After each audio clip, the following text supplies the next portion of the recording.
السلام عليكم ورحمة الله وبركاته. طبعا طلابة oo sare u qaadaya kalsoonida qofka. kow tuka salaada subax marka ugu horeysa aad hurdada ka toosta ku shukri Allihii ku siiyay fursadda labaad ee nolosha. kadib tuka salaada subax waqtigeeda tani waxay ku siinaysaa kalsoonida ugu sareysa in aad maalinta si fiican kugu bilaabato.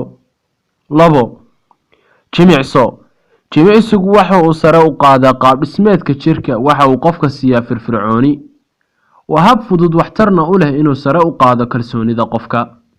saddex u labiso si hagaagsan haddii aad si fiican u labisato waxaad dareemaysaa fiicnaan naftaada ah iyo istareex.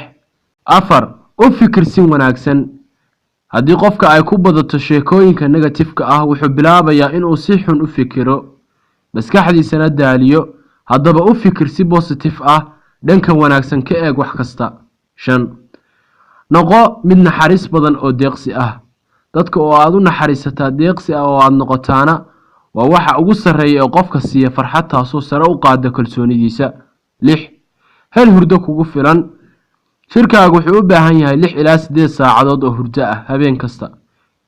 naf habeenkii dhan soo daashay ama soo jeeday waxaa ka muuqanaya daal iyo dhafar mana heli karto inay yoolkeeda xaqiijiso.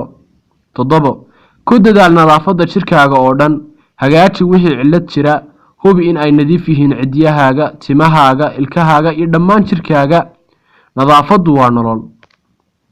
8 ha samayn istus iyo ha lagaa sheego inaad u noolaato taasoo muujinaysa inaadan naftaada ku kalsoonayn dadka kalena aad ka sugaysid ansixin iyo sharciyeyn.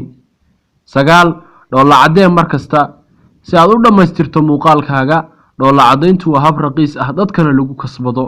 10 markaad dadka la hadlayso indhaha ka eeg ha ku gubin waa eegma caadi ah baa la rabaa madaxa ha fooranin si daciifnimo ah markasta ugu yar magacyadooda si fiicanna u salaan hadalkana ha boobsiin marka aad la hadlayso.